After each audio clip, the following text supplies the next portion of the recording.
Yo no creo en las señales y dicen que simplemente cuando algo nos interesa, nuestra atención se obsesiona y lo detecta por todos los lados. Pero, ¿cuándo deja de ser demasiada atención y mucha casualidad para empezar a ser una señal? Soy Rosario Guillén y este es el podcast Yo no creo en. Y volviendo a esas señales que vemos por todos los lados, hoy os traigo 4 apartados centrales, para los que creéis en todo y para los que no creéis en nada.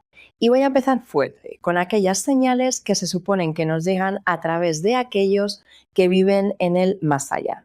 Cuando yo era adolescente, en los albores de Internet, uno de mis primeros recuerdos es buscar psicofonías, grabaciones de sonidos de aquellos que habitan en el otro lado. Hoy no se me ocurriría, primero porque con la IA ya no me creo nada, pero sobre todo porque yo en esa época creía mucho en estos temas y cuanto más crees, más cosas te pasan. Si os dais cuenta, a la gente que no cree nunca le pasa nada o les pasan cosas, pero nunca les dan una explicación que vaya más allá de lo racional, y a la gente que cree que creemos no paran de acumular experiencias. Sugestión, apertura o ambas. El caso es que para empezar a recibir señales del otro lado, lo primero es estar abierto a recibirlas y por lo menos empezar a experimentar.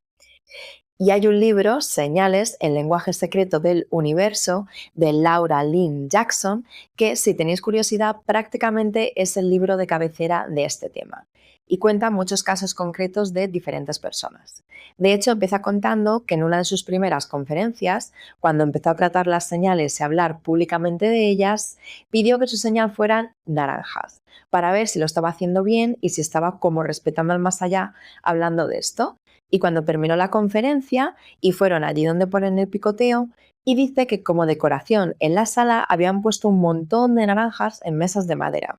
En lugar de poner flores u otro tipo de decoración, entre todas las cosas que podían poner, pusieron precisamente un montón de naranjas.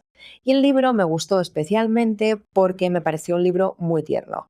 Al final, querer creer en las señales no es más que una manera de seguir manteniendo vivos a los que echamos de menos y una forma de suavizar el hecho de que ya no están con nosotros físicamente o buscar la confirmación de que existe algo después de dejar el mundo de los vivos. Así que si acabáis de perder a alguien o si echáis de menos a alguien, es un libro que da bastante paz. Y ella cuenta que hay una parte muy importante en estos los mensajes, que es la de crear tu propio lenguaje, que no es nada más y nada menos que decidir de alguna manera con aquella persona que no está, con la que quieres contactar, cuál va a ser la señal que tiene que mandarte para que tú sepas que te ha escuchado. Y tiene que ser algo muy específico y a ser posible fuera de lo común. Me refiero, no tiene sentido que tu señal sea una bolsa con el logotipo del supermercado porque todo el mundo va por ahí con su bolsa del mercado y nunca te vas a tomar en serio tu propia señal. Otra cosa es que elijas que tu señal sea una bolsa del Prica, que ya no existe porque tu abuela y tú siempre os reíais de que llevaban en su cocina 50 años. O que de repente pongan como publicidad de bolsa del súper una de 3 metros justo delante de la puerta de tu casa, ¿vale? Si la has pedido como señal. O sea, por supuesto que podéis elegir algo que sea muy común, muy cotidiano, pero si es muy común, seguiréis teniendo la duda si estáis en ese primer momento de pensar si esto de las señales puede que sea real que pasa o no. Probablemente con cosas más fuera de lo común os parecerá más difícil que se trate de una mera casualidad. ¿Y por qué nos enviarían estas señales? La teoría sería que se manifiestan para indicarnos que todo va bien, que no estamos solos, que estemos en paz o a veces para que no hagamos algo en concreto o para animarnos a que sí lo hagamos. Por ejemplo, si cada vez que estás pensando si debes hacer algo concreto te salta la canción Let's Do It, a partir de cierto momento igual tienes que empezar a tomarlo en cuenta. A mí me ha pasado de perderme en un sitio fuera de España y decir, joder, ¿y ahora para dónde tiro? Y ver algo que ya asocio con mi padre o con mi abuelo y que luego fuera por allí el buen camino, y nunca me ha pasado al revés, que por allí por donde aparecen no fuera. ¿Sugestión? Pues probablemente. Pero de momento me funciona igual de bien que GPS para cosas un poquillo más importantes que la dirección, eso también. Y le he pedido permiso a mi madre para contar nuestra señal particular. Ya os he dicho que yo siempre he creído en señales y mi madre es de Reiki y otras creencias, pero ella nunca se había parado en este campo concreto. Cada una tenemos nuestro rollo. Total, que me compré el libro de señales del que os hablaba y se lo conté y ella empezó a leerlo. Por otro lado, algunos ya sabéis que mi padre falleció hace ya bastantes años y mi madre hace poco me regaló una piedra que tenía de él, que era un ojo de tigre. Ellos llevaban separados décadas, pero mi madre a veces le dice ayuda a las niñas con esto o con aquello, porque las responsabilidades paternas pues no acaban nunca. Así que dijo, vamos a ver si anda por aquí de verdad. Y entre broma y broma, mi madre elige como señal el ojo de tigre y después se da cuenta de que sin haberlo comentado con nadie, ni haberlo dicho en alto, en las publis de internet, en las imágenes de Insta, de forma random por todos los lados, le empiezan a aparecer todo el tiempo tigres. Mi madre me lo cuenta y yo con las mismas me bajo un día a tomarme unos cócteles a una de mis coctelerías favoritas, que se llama La Santoría en Madrid, ideal para el tema, y bajo con una amiga de estas a la que les cuentas todo, ¿no? Y yo siempre bebo tequila o mezcal. Y le estoy contando, ya estando las dos un poco pandereta, después de muchas horas por ahí, mira lo que le ha pasado a mi madre con las señales y los tigres. Y de repente mira la estantería detrás de la barra y ¿cómo se llama la botella de mezcal que tengo enfrente? Ojo de tigre, efectivamente. Entonces yo entiendo que las casualidades existen, pero no me digáis que no mola que de todas las marcas de mezcal que hay justo ese día, la que tengo enfrente sea esa en este contexto. Entonces, para mí las señales existen. No sé de dónde vienen. Yo creo que a veces responden también a una lectura involuntaria y que a veces uno es capaz de percibir cosas reales y sutiles como la energía, el lenguaje corporal, matices en el discurso de alguien y por eso pillas a alguien mintiendo o te das cuenta de la dinámica de la relación entre dos personas. No lo sé, pero para mí hay otras cosas que no son tan fáciles de explicar como esta del tigre. Y precisamente por eso y porque no sé de dónde vienen, aparqué ciertos temas del más allá porque me daban mucho miedo.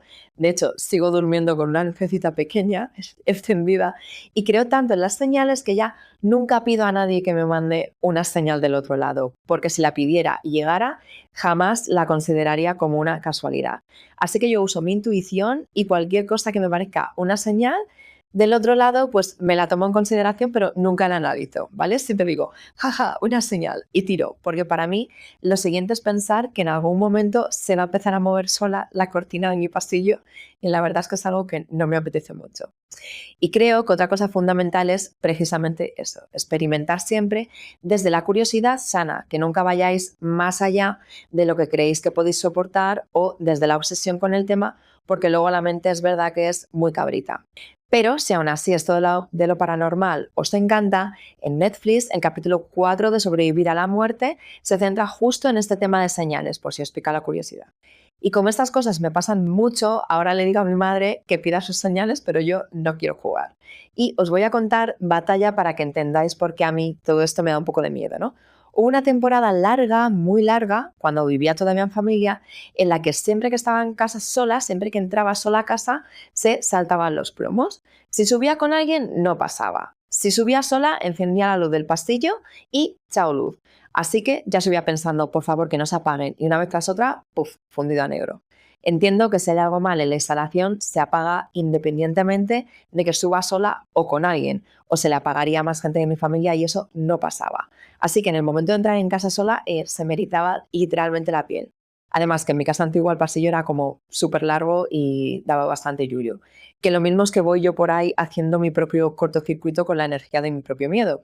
Pero para mí siempre es la luz. Así que ya tengo la casa llena de lucecitas a pilas por si acaso.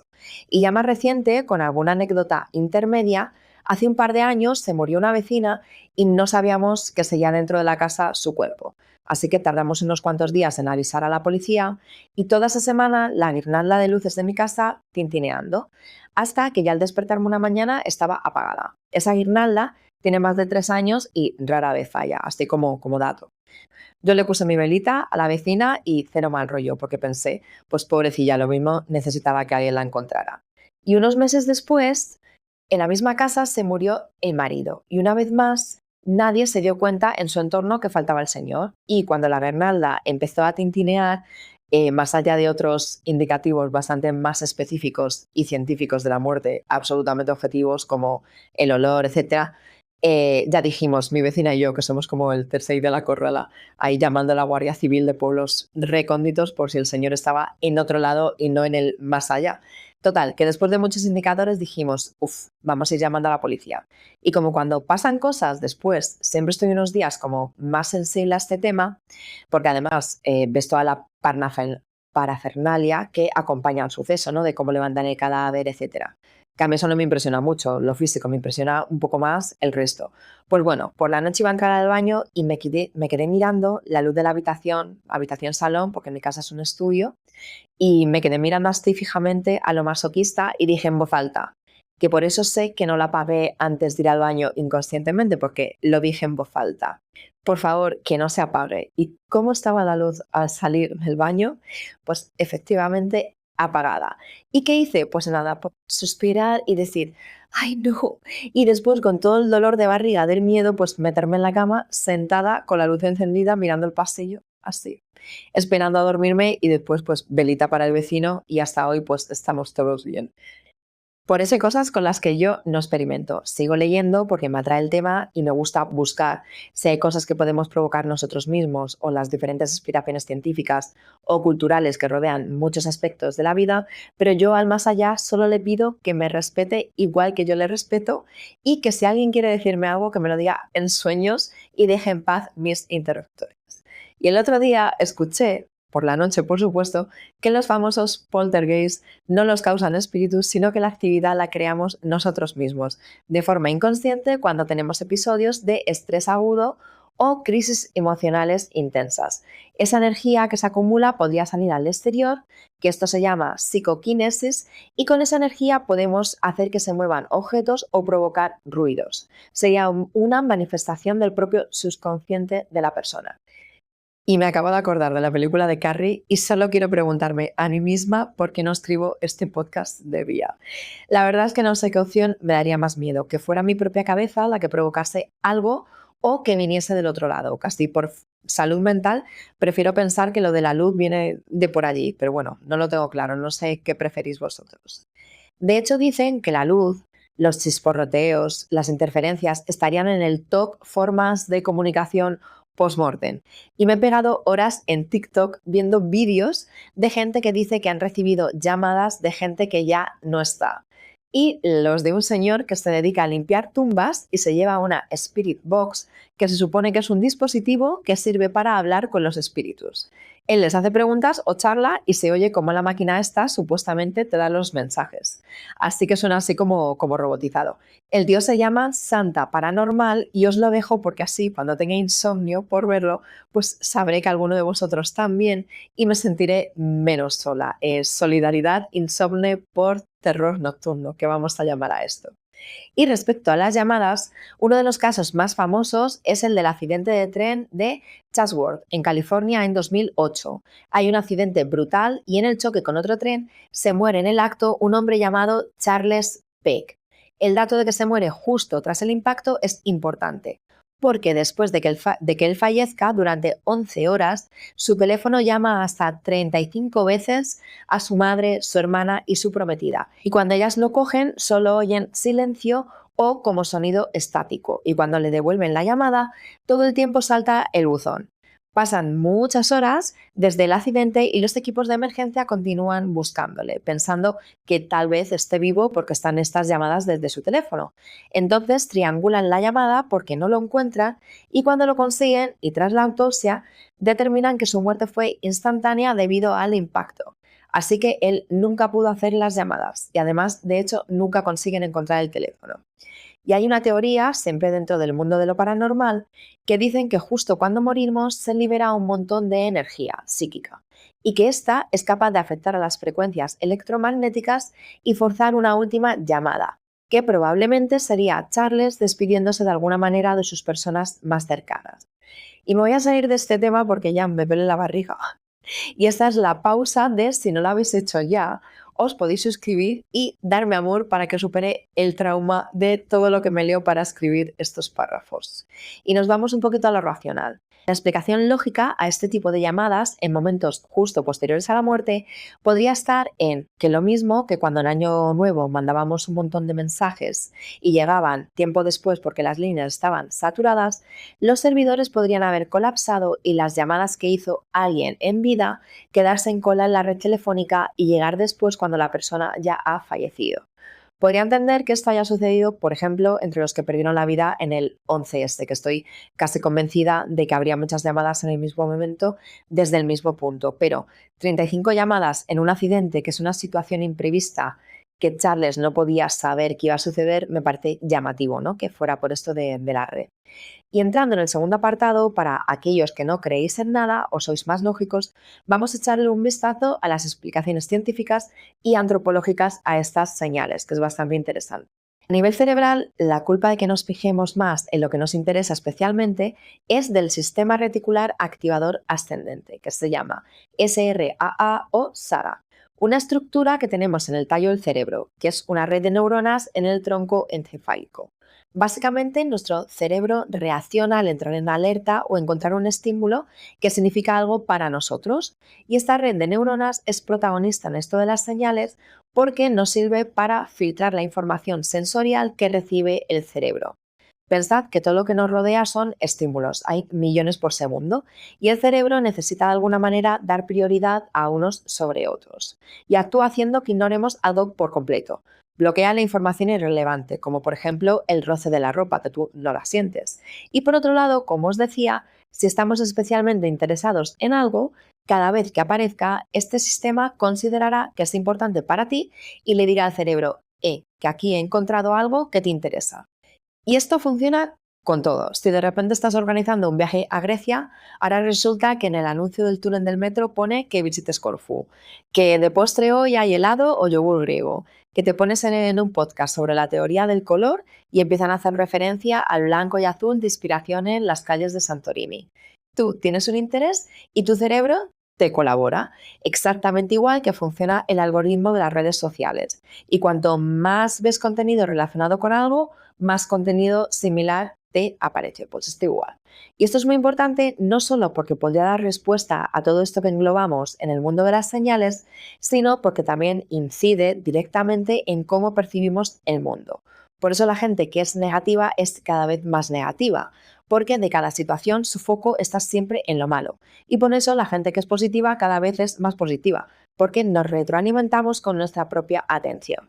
Por eso muchas veces cuando se habla de la visualización y de imaginar algo para que suceda, más allá del esfuerzo necesario de contar con otros recursos, aunque bueno, cuando se habla de crear nuestra propia realidad no se refieren a esto exactamente, generalmente se refieren a técnicas de manifestación, etcétera, pero también es importante que si quieres cambiar algo, tendrás que cambiar también dónde estás poniendo tu atención, cómo le estás diciendo a tu cerebro que quieres ver el mundo y que es importante para ti. Y ahí no hay magia ni diferentes interpretaciones posibles. Es una forma en la que el cerebro humano filtra información, ni más ni menos, sin calderos y sin pócimas. Aparte, las señales y todos estos intentos de leer el futuro de una manera u otra también se deben al hecho de que para la mayoría de las personas es muy difícil lidiar con la incertidumbre.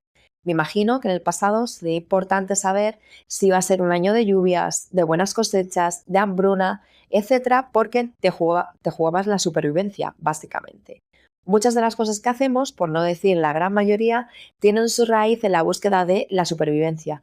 Y con los años, en un mundo que ahora ya se nos da ciertas garantías, esto ha evolucionado, pero esta raíz ancestral todavía sigue con nosotros. Y respecto a esto, mientras estudiaba sociología, recuerdo un libro que se llama Domar la suerte, de John Elster. ¿Sabéis ese momento en el que estás delante de una papelera con una bolita de papel y dices, si lance esto es que tengo que llamar a Pepito? Pues en este libro, que es la obra principal de este sociólogo y politólogo noruego, se analiza cómo intentamos gestionar la toma de decisiones en situaciones donde el azar juega un papel importante. Lo que dice en su ensayo es que no siempre podemos poner en una balanza los pros o los contras, porque o no siempre tenemos los datos o a veces ni siquiera podemos decir que las dos opciones son buenas o son malas. Entonces, como no hay forma buena de desempatar y seguir buscando razones y razones sería una pérdida de tiempo, lo suyo es reconocer que no damos más de sí para pensar en esa decisión y que sea lo que la suerte decida. Y ahí lanzas, por ejemplo, pues tu buena monedita al aire. Yo a veces esto lo hago porque cuando sale la moneda veo que hubiera preferido la otra opción, pues me ayuda a aclararme. De todas formas, creo que nunca he tomado una decisión guiándome solo por la suerte, no sé vosotros. Y para Esther, esto de la suerte no es renunciar a la razón, sino reconocer que cuando la razón no sirve, lo razonable es tirar de la suerte. Y mola porque prácticamente todo lo inexplicable está explicado. Y vamos a las señales del universo y las supersticiones. Aquí el neurólogo alemán Klaus Konrad nos habla de la apofenia, que son experiencias que dan sentido anormalmente a lo que no lo tiene. Y entramos directamente en las señales o las supersticiones más comunes de aquí y de allá. Yo sé unas cuantas y me he dado cuenta que las hago de manera involuntaria. Por ejemplo, lo de derramar la sal, que dicen que da mala suerte, aparentemente cuando se te cae te tienes que echar un puñadito sobre el hombro izquierdo para cegar al diablo. Yo como nunca me acuerdo qué hombro es, al final me he hecho un poquito cada uno, por si acaso. Y esto viene por lo visto de que en Roma la sal era un bien escaso y bastante caro. Pensar que antes se usaba no solo para condimentar, que es para lo que lo usamos nosotros principalmente, sino también para conservar los alimentos. Y de hecho, algunos soldados que custodiaban la ruta por donde pasaba la sal, se les pagaba con ella parte del sueldo. Es el salarium argentum. Y era tan importante que por eso que se cayera se consideraba tan mala señal. Y también dicen que en la última cena de Da Vinci, Judas ha volcado el salero y después pues ya sabemos que la cosa salió un poquito regulinchi. Otra que yo uso bastante es la de la famosa ley de la tostada quemada, que es bastante reciente. Imagina que estás desayunando y de repente, como se te quema la tostada, tienes que volver a hacerla. Y por eso sales un poquito más tarde de casa. Y el rollo es que nunca sabes si salir más tarde te ha librado de algo. Y por eso dicen que si de repente tienes que cambiarte de ropa o si pierdes el metro o si pase lo que sea que pase, a veces es el universo, los ángeles o lo que sea que viene a liberarte de algo que te iba a suceder. La verdad es que esto ha abierto un debate bastante interesante sobre si vivimos en una época de positivismo tóxico, donde todo es guay y tiene toda una parte buena, pase lo que pase, en rollo, pues te has llegado tarde, qué mal, no puede haber una parte buena. En fin, no sé, a mí estar todo el día de mal humor porque se me ha quemado la tostada me da hasta pereza. O sea, pensar en el esfuerzo de seguir enfadada todo el día. A mí no me parece positivismo tóxico en este caso. Y hay otras dos bastante conocidas y se nombran mucho, pero que yo creo que nadie se las toma muy en serio, que es que si te zumba el oído derecho, están hablando bien de ti y si es el izquierdo, están criticándote o hablando mal a tus espaldas. Y esto por lo visto viene de la antigua Roma y lo recoge Plinio el Viejo, que nace allá en el año 23 y lo deja escrito en su enciclopedia. Y dice: los ausentes oyen un zumbido en los oídos cuando presienten que se habla de ellos. Se creía que el cuerpo era capaz de recibir energías externas y que si alguien pronunciaba tu nombre con fuerza o con mala vibra, la energía viajaba hasta impactar con tu oído como aviso físico. En la derecha era bueno porque se asocia con lo correcto y lo justo, y en la izquierda que estaban hablando mal porque se asocia con el diablo, con lo negativo, los chismes, etc. También asociado con esto de los lados del cuerpo, si te pica la mano de la mano derecha es que vas a recibir dinero y si es en la izquierda que te toca pagar mineritos o hacer un gasto inesperado. No son señales del más allá, pero os lo voy a contar igualmente. Los celtas pensaban que la piel podría reaccionar a la presencia de los minerales y de la naturaleza, y que las personas con sensibilidad especial para la riqueza podían detectar los metales preciosos notando un cosquilleo o un picorcillo en la mano. Y para los gitanos, las manos representan cómo nos relacionamos con el mundo. La derecha es la mano activa, que es la que coge las ganancias, y la izquierda la que gasta. Y de ahí viene también lo de tocar madera. Cuando notabas algo en la mano izquierda, tocabas madera para que el árbol donde viven los espíritus se llevara lo malo. y creo que la que más uso junto a la de la sal es la de cuando voy a contar algo y todas las veces que arranco para contarlo me interrumpe, ya no la cuento. Primero por educación y después porque interpreto que igual no tengo que contarla por algún motivo. Yo creo en las energías, o sea, no me escondo claramente. Y dentro de los métodos de adivinación o de la interpretación de señales hay muchísimas cosas. Los etruscos y también los romanos practicaban la aruspicina, que es buscar la voluntad de los dioses en las vísceras de los animales sacrificados, especialmente en el hígado. También en Roma y en otras culturas paganas se interpretan las señales que nos mandan los rayos y los relámpagos. Esto se llama ceraunoscopia, interpretar el humo, que se llama capnomancia, o interpretar los pozos del café, que esta es algo más conocida y se llama taseomancia o taseografía. En mi casa, por ejemplo, que aparezcan polillas se asocia al hecho de que vas a recibir noticias, buenas noticias. Yo no sé de dónde lo hemos sacado, pero para mí de toda la vida. Y en muchos sitios, sobre todo en los países mediterráneos, si se cae el vino es señal de alegría y de abundancia, que esto probablemente se lo inventó seguro uno que ya iba un poco ciego. Y los mensajes que sí vienen directamente del otro lado son aquellos relacionados con los olores. Hablamos de olores que aparecen de repente y que se van de la misma manera y que no tienen ninguna razón para estar allí. Esto se llama clariolfacción. Por ejemplo, yo asocio el olor de la muerte de alguna manera con el olor a jazmines. La descomposición huele fatal, pero por lo que esté a veces del cuerpo pueden emanar un olor dulzón y es un efecto químico, es un efecto real, que fue lo que me pasó con mi vecina. Y después, cuando alguien fallece, lo más normal es que acompañen al difunto con coronas de flores. Y he leído que la memoria asociativa hace que vinculemos precisamente por eso el olor de estas flores con la muerte. Y he encontrado algo que me ha parecido muy interesante que se llama hiperosmia, que son alteraciones olfativas. Por ejemplo, a mí durante una época me olía con frecuencia a flores sin motivo y como yo soy bastante espiritual, me gusta asociarlo pues con mis muertos favoritos. Pero hay una explicación científica que explica que en los momentos de duelo el estrés emocional altera el sistema nervioso. De todos nuestros sentidos, el único que conecta directamente con la parte del cerebro que procesa las emociones y los recuerdos es el olfato. Y el estrés nos puede llevar a que el sistema nervioso tenga distorsiones. Y el cerebro, para darnos como un abracito desde dentro y un poco de algo que nos dé paz, nos puede llevar a que estemos hipersensibilizados a olores que nos conectan emocionalmente a la persona que nos falta, como su propio perfume, y en algunos casos se puede llegar incluso a la fantosmia, que es que tu cerebro no puede más y está tan estresado que tienes alucinaciones olfativas y puedes hasta llegar a oler realmente ese perfume aunque no esté. Es una forma del cerebro de hacer frente al impacto de la pérdida. No obstante, si no has perdido a nadie o no consideras que sigas en un proceso de duelo intenso y percibes ciertos olores, pues aquí estaría su significado. El perfume de alguien conocido, ojo, vivo o muerto, porque también puede ser con los vivos, que no tiene que estar en el otro lado, se considera que es una visita espiritual. Si te huele así como a incienso, es que la negatividad de la casa se está yendo. Si te huele a rosas, es una de las mejores señales porque se asocia totalmente a la protección divina o a la visita de un familiar que ya ha transitado y viene simplemente a decirte que se siente en paz. Olor a tabaco, así de la nada, que vaya asco por cierto, para algunas culturas rurales significa que alguna figura paterna, como tú, como un abuelo por ejemplo, están vigilando la casa. Si te huele a humedad es que hay que ventilar, literalmente, porque hay mentiras y situaciones turbias por ahí escondidas. Y si huele a pan o a café, que estos yo creo que pueden ser de los olores favoritos más comunes, y para cerrar con uno de los buenos, esto anuncia prosperidad y abundancia y buenas noticias.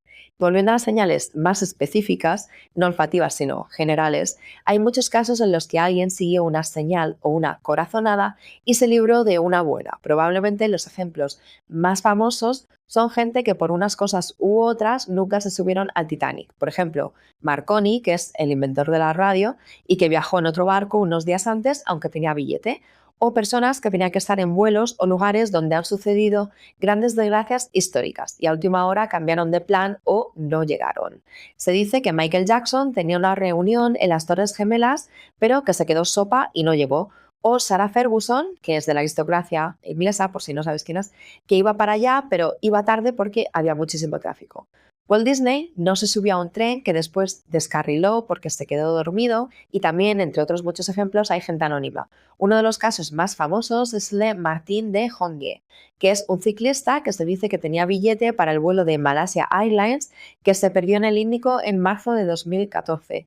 Pero es que además tenía billete también para el vuelo que derribaron sobre Ucrania en julio de ese mismo año. Que esto, más que señales, fueron casos de horario, de claramente no es tu hora. Suerte, casualidad, destino. Bueno, pues la suerte, las señales, las intuiciones, los mensajes que vemos que solo tienen sentido para nosotros.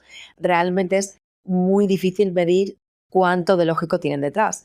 Yo creo mucho en lo paranormal, pero también creo que el cuerpo es capaz de medir y de calibrar mucho más allá de lo que nosotros pensamos y que por eso muchas veces hay que dejarse llevar realmente por la intuición, porque el inconsciente y el sistema nervioso son capaces de evaluar una situación mucho, mucho antes de que nosotros la hayamos procesado y la hayamos sopesado.